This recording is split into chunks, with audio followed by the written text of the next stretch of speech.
42 days. The FBI has new surveillance images. A source says what they found is odd, and Nancy Guthrie is still missing.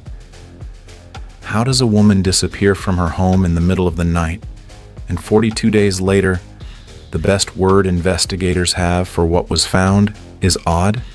Here is what is confirmed. Nancy Guthrie is 84 years old. She is the mother of Savannah Guthrie, anchor of NBC's Today Show. She lived alone in Tucson, Arizona. On the night of February 1st, 2026, she vanished. Her medication sat untouched on the counter. Her car remained in the garage. Her wallet was still inside. Blood was confirmed on the front porch, and that blood matched her DNA. Her pacemaker stopped transmitting at 2:28 in the morning. The house has been silent for 42 days. A suspect entered wearing a mask and gloves. He carried an Ozark Trail 25-liter backpack, a holster, a walkie-talkie, and a ring on his hand. A tattoo was visible on his right wrist, captured in surveillance footage. This was not random. A Ring camera recorded movement 2.5 miles from Nancy's home at 2:36 in the morning, 34 minutes after her pacemaker went silent. Cadaver dogs found no remains on the property. Forensic expert Jim Clemente reviewed the evidence and stated she left the house alive. DNA from the suspect's gloves was collected. That DNA is male. It is not in the national database. Forensic investigative genetic genealogy, a process that identifies suspects through family DNA matches, has been initiated. A dry run was confirmed by ABC. The suspect visited the area before that night. He knew the layout. He knew the timing. He came once to observe. He came back to act. That is the official picture. Now here is what is happening. Newsweek confirmed this week that the FBI has recovered new surveillance images in the Nancy Guthrie case. The agency is actively reviewing that footage as part of the ongoing investigation.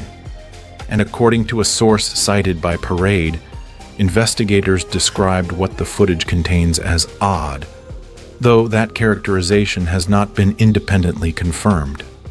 One word, odd. But in a case built on surveillance footage, doorbell cameras, and timed sequences, that word carries investigative weight. At 1:47 in the morning, Nancy's Nest security system disconnected. That is confirmed. The Nest went dark before the suspect entered, before her pacemaker stopped, before the Ring camera captured movement miles away. No official explanation has been given for that disconnection. If the new images show activity before the entry, before 1:47, they could close a gap that has been open since February 1st. And here is what has not been reported yet. When investigators describe surveillance footage as odd, the word typically fits one of three situations. The first, the suspect appears to be looking directly at the camera, aware of it, rather than moving through the frame. That kind of deliberate eye contact with a camera suggests operational awareness most criminals do not have. The second, a second individual appears in the footage, someone not previously identified, not part of the known timeline. The third, the footage captures the period immediately before the crime from an angle investigators did not expect to have, showing preparation, positioning, or approach that changes the entire sequence. Any one of those scenarios reshapes what investigators are looking at. The word odd is not dramatic. It is precise. Investigators do not use that word casually. That is not theory. That is how forensic professionals use language when surveillance does not match their prior assumptions about the sequence of events. If the images show something connected to the Nest disconnection at 1:47, what does that tell us about how prepared this person actually was? The suspect's tattoo is visible on his right wrist in the footage, a dark marking consistent with a sleeve-style design extending toward the forearm. He also wore a ring on his hand, In any identification process, a visible marking on the wrist combined with the distinctive ring narrows the field significantly. These are the details that cause someone who knows this person to stop, to recognize, to remember. A tattoo on the dominant wrist, visible every time someone reaches for something, shakes a hand, picks up a bag, is one of the most recognizable physical identifiers in any investigation. The FBI has published the footage. The images exist. Somewhere, someone has seen that wrist before. In a store, at a job, in a neighborhood, in a family. Anyone in the Tucson area who recognizes that description is being asked to contact the FBI at 1-800-CALL-FBI. That is confirmed. Someone in that neighborhood saw something. Someone knows that tattoo. So why has no one come forward? Think about Nancy right now. She is 84 years old. She has a pacemaker. She takes medication every single day. Medication that was still on her counter when investigators arrived. For a woman her age, with a cardiac device, that medication is not optional. It is a daily requirement that keeps her heart regulated and her body stable. This week, the search entered its 7th week. In investigations of disappearances involving elderly victims, the 7th week represents a critical threshold. Cases that are not resolved by this point face a significant drop in active lead generation. Witnesses forget details, evidence degrades. The urgency that drove early coverage begins to fade. That is the pattern investigators fight against. And it is the pattern that makes the new surveillance images and the active DNA separation more important now than at any point since February 1st. 7 weeks without guaranteed access to her medication. 7 weeks without her cardiologist. 7 weeks without the routine that has kept her alive. For Nancy, time is not a neutral variable. It is a medical reality that compounds with every single day that passes. Savannah Guthrie returned to the Today anchor desk on March 5th. She sat in front of that camera. She did her job. The family continues to search. Every piece of evidence the lab touches is one step closer to Nancy. The new images, the gloves, the dry run. Each one is a thread being pulled, but here is where it gets more complicated.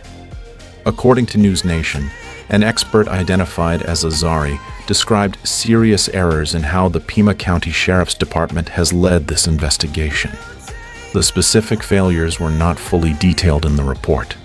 That has not been independently confirmed in full, but the visible record raises its own questions. The last official press conference held by the Sheriff's Department was February 5th. That is 37 days without a public update from the agency leading this case. Volunteer search teams, the Cajun Navy and EquiSearch, were turned away without explanation. Cadaver dogs were removed from the property. The DNA sample was sent to a private lab in Florida, not to the FBI laboratory. When the lead agency goes 37 days without a public update, what does that silence tell us about what they know? Sheriff Nanos is also facing a separate civil lawsuit, a $1.3 million case reported by AZFamily and Cleveland.com, unrelated to Nancy's disappearance but active while this investigation continues. How does an agency navigating that level of scrutiny maintain the public trust this case demands? Now here's what comes next.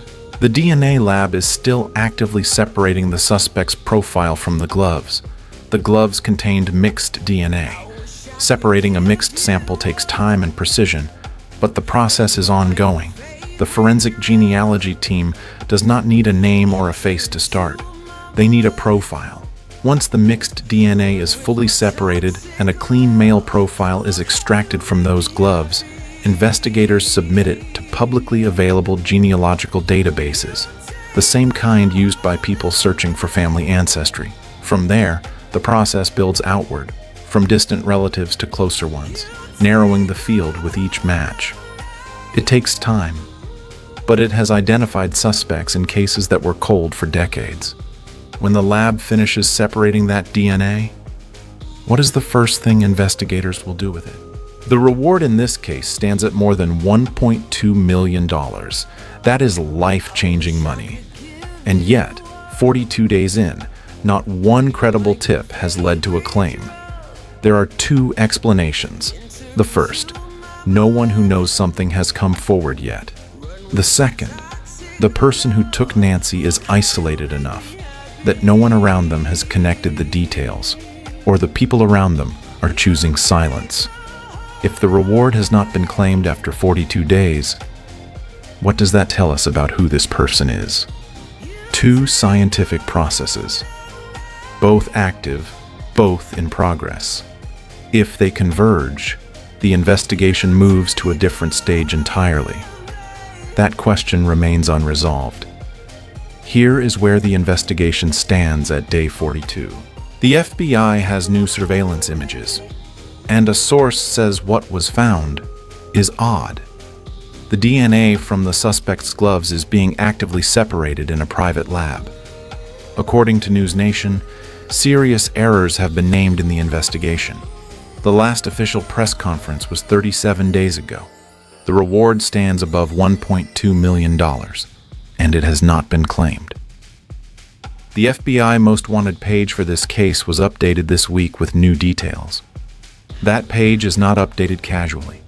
It is updated when investigators believe a specific piece of information, seen by the right person at the right moment, could break the case open. The tattoo, the ring, the backpack, the walkie-talkie. Someone out there has seen all of those things in one place, on one person. Her medication sat on the counter. Her car never left the garage. Her wallet never left the house. The house has been silent for 42 days. Jim Clemente said she left alive. The pacemaker stopped at 2:28 in the morning. And somewhere, a man with a tattoo on his right wrist and a ring on his hand knows exactly what happened inside that house. Someone in Tucson saw something. Someone recognizes that tattoo. Someone knows something about where Nancy is right now. The images are odd. The DNA is being separated. The reward is unclaimed.